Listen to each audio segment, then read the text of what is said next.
अदलिया की आज़ादी पर किसी सूरत समझौता नहीं किया जाएगा। अदलिया के मामलात में मुदाखलत बर्दाश्त नहीं की जा सकती। अदलिया की आज़ादी ही मजबूत जमहूरियत की ज़ामिन है। चीफ जस्टिस पाकिस्तान की ज़ेर सदारत फुल कोर्ट इजलास का अलामिया जारी। अलामिया में कहा गया है कि वज़ीर-ए-आज़म ने रियासती इदारों को हिदायत देने की यकीन दहानी करवाई है। वज़ीर-ए-आज़म से मुलाकात में फैसलाबाद धरना केस फैसले पर अमल दरामद यकीनी बनाने पर इतफाक हुआ। इजलास के दौरान जजेस के इल्ज़ामात पर रिटायर्ड जज की सरबराही में एक इंक्वायरी कमीशन बनाने की तजवीज़ पेश की गई। वज़ीर-ए-आज़म ने अहद किया कि कमीशन की तश्कील की मंजूरी के लिए वफाकी काबीना का इजलास बुलाया जाएगा। इस्लामाबाद हाई कोर्ट के 6 जजेस की जानिब से लिखे गए खत पर चीफ जस्टिस ने उसी दिन इस्लामाबाद हाई कोर्ट और दीगर जजेस को अफ्तार के बाद अपने घर बुलाया और मुलाकात की। चीफ जस्टिस पाकिस्तान ने मुलाकात के दौरान जजेस को इनफरादी तौर पर भी सुना।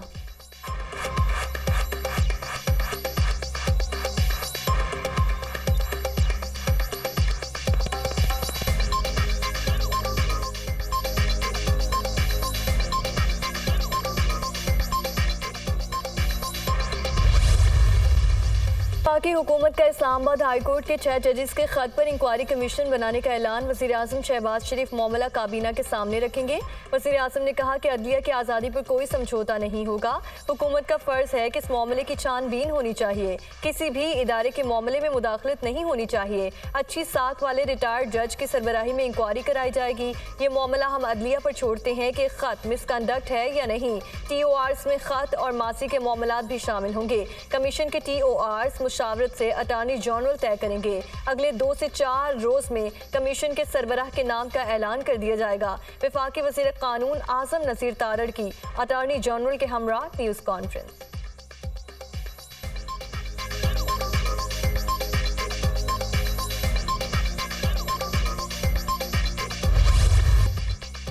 वज़ीर-ए-आज़म शहबाज शरीफ और चीफ जस्टिस पाकिस्तान की मुलाकात। इस्लामाबाद हाई कोर्ट के जजेस के खत पर तबादला ख्याल। मुलाकात में जस्टिस मंसूर अली शाह, वज़ीर कानून आसम नज़ीर तारड़, अटॉर्नी जनरल की भी शिरकत। वज़ीर-ए-आज़म शहबाज शरीफ की चीफ जस्टिस से मुलाकात 1 घंटे से ज़ायद जारी रही।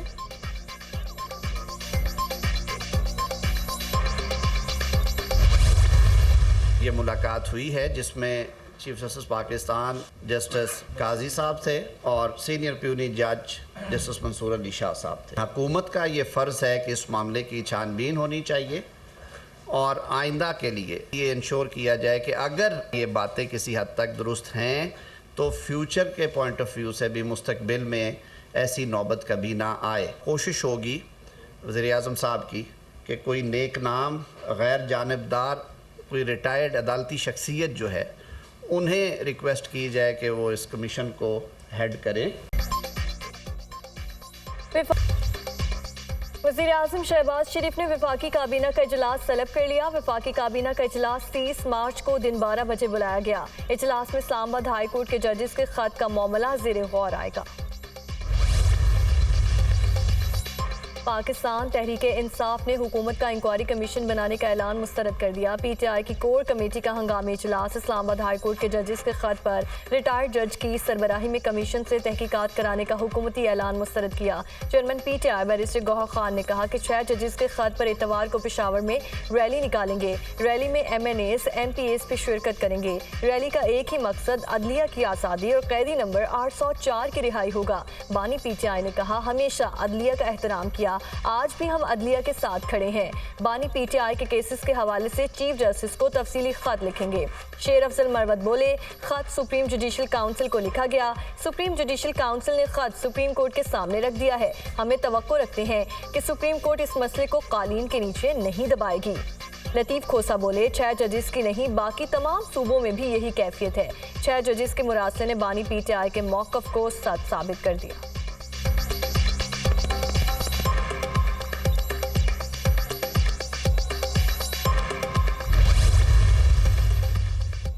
पाकिस्तान बार काउंसिल के 6 मेंबरान का चेयरमैन को खत। मेंबरान ने पाकिस्तान बार काउंसिल का फौरी इजलास बुलाने का मुतालिबा कर दिया। इस्लामाबाद हाई कोर्ट के जजेस के खत पर सोमोटो का भी मुतालिबा। पंजाब बार काउंसिल का जजेस खत के मामले पर कमीशन बनाने का ऐलान का खैर मकदम। Vice chairman Punjab bar council Kamran Bashir Mughal ने कमीशन के ऐलान को खुश आइन करार दे दिया। कहा, कमीशन जजेस के खत की असर नौ तहकीकात करे, जिम्मेदार कोई भी हो कार्रवाई होनी चाहिए। लाहौर बार एसोसिएशन ने भी कमीशन को ऐलान को दुरुस्त करार दे दिया।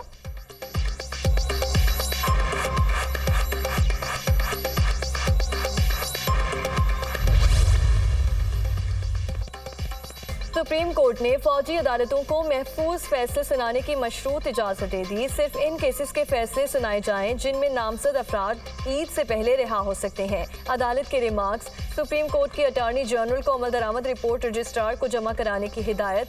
3 साल से कम सजा पाने वालों की तफसीलात भी तलब। 15 से 20 ज़ेर हिरासत अफराद को रिहा करने की हिदायत। कोशिश करें ईद से पहले छोड़ दें। जस्टिस मोहम्मद अली मजहर के रिमार्क्स। जी ठीक है, हम कोशिश करेंगे। अटॉर्नी जनरल का जवाब। खैबर पख्तूनख्वा हुकूमत का सिविलियंस ट्रायल कलअदम करार देने के खिलाफ दायर अपीलें वापस लेने की इस्तदा मंजूर।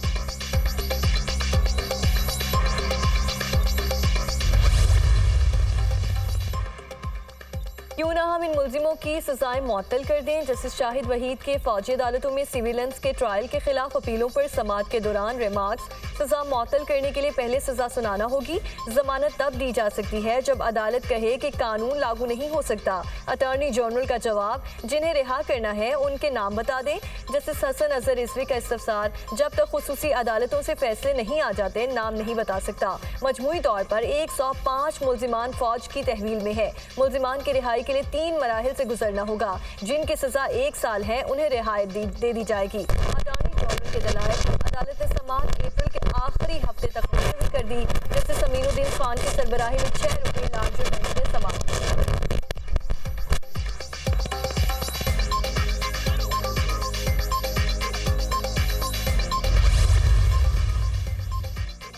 वफाकी हुकूमत ने काबीना की ECL कमेटी की तश्कील 9 कर दी। ECL कमेटी की सरबराही किसी वफाकी वजीर को ना देने का फैसला वजीर आजम खुद सरबराही करेंगे।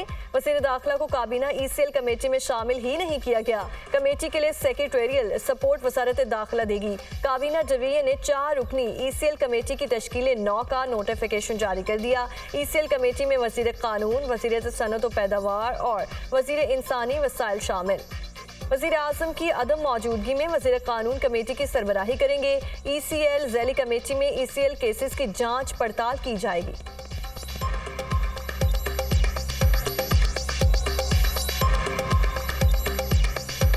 नेपरा ने दूसरी सहमाही एडजस्टमेंट का फैसला दे दिया। बिजली के बिल्स में गुज़श्ता माह की निस्बत ₹1.68 फी यूनिट कमी होगी। फैसले का इत्तलाक अप्रैल, मई और जून के बिल्स पर होगा। माहाना फ्यूल कास्ट एडजस्टमेंट की मद में ₹5 फी यूनिट इजाफे का फैसला अभी बाकी। 1 माह के लिए बिजली ₹5 फी यूनिट महंगी होने का इम्कान। नेपरा में समाअत मुकम्मल। अथॉरिटी जांच पड़ताल के बाद अपना फैसला जारी करेगी।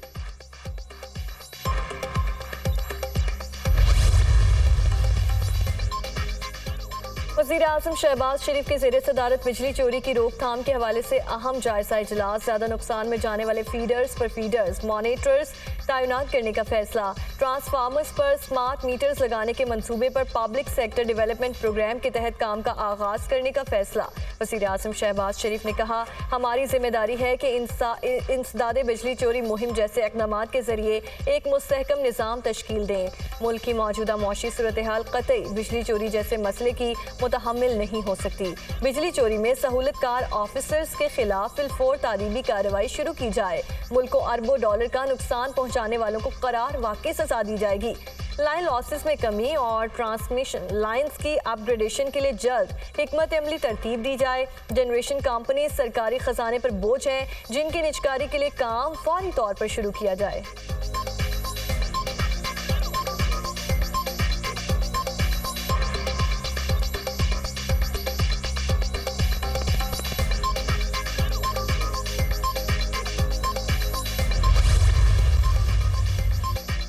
वज़ीर आज़म शहबाज शरीफ का नेवल हेडक्वार्टर्स इस्लामाबाद का दौरा। सरबराह पाक बहरिया एडमिरल नवीद अशरफ ने वज़ीर आज़म शहबाज शरीफ का इस्तकबाल किया। पाक बहरिया के चाकू चौबंद दस्ते ने वज़ीर आज़म को गार्ड ऑफ ऑनर पेश किया। वज़ीर आज़म ने यादगार शहदा पर फूलों की चादर चढ़ाई और फातह ख्वानी की। वज़ीर आज़म ने तुरबत नेवल एयरबेस पर दहशतगर्द हमला नाकाम बनाने पर पाक बहरिया के जवानों को खिराज तहसीन पेश किया। पूरी कौम अपनी जरूरतमंद सिक्योरिटी फोर्सेस के साथ खड़ी है। हुकूमत मौशी तरक्की में मैरीटाइम सेक्टर की अफादियत के पेश नज़र इसकी तरक्की के लिए कोशा है। एडमिरल नवीद अशरफ ने पाक बहरिया की सलाहियतों पर एतमाद के इजहार पर वज़ीर आज़म का शुक्रिया अदा किया।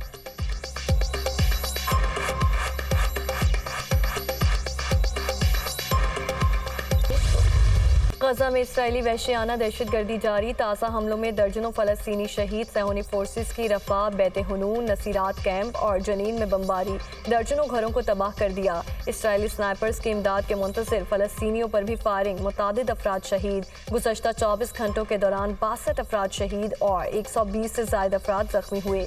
शोहदा की मजमूई तादाद 32,552 अफराद हो गई।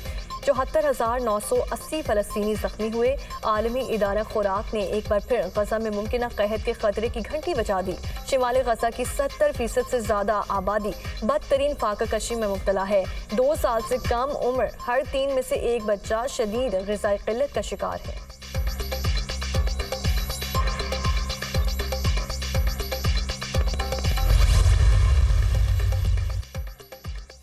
रूस का जंगी तैयारा मकबूजा यूक्रेनी इलाके में गिरकर तबाह। हादसे में कोई जानी नुकसान नहीं हुआ। इलाकाई गवर्नर का कहना है कि जंगी जहाज क्रीमिया के करीब समंदर में गिरकर तबाह हुआ। पायलट बरवक्त जहाज से निकलने में कामयाब रहा। गैर मुल्की मीडिया के मुताबिक तैयारे को गलती से रूसी अफवाज की जानिब निशाना बनाया गया।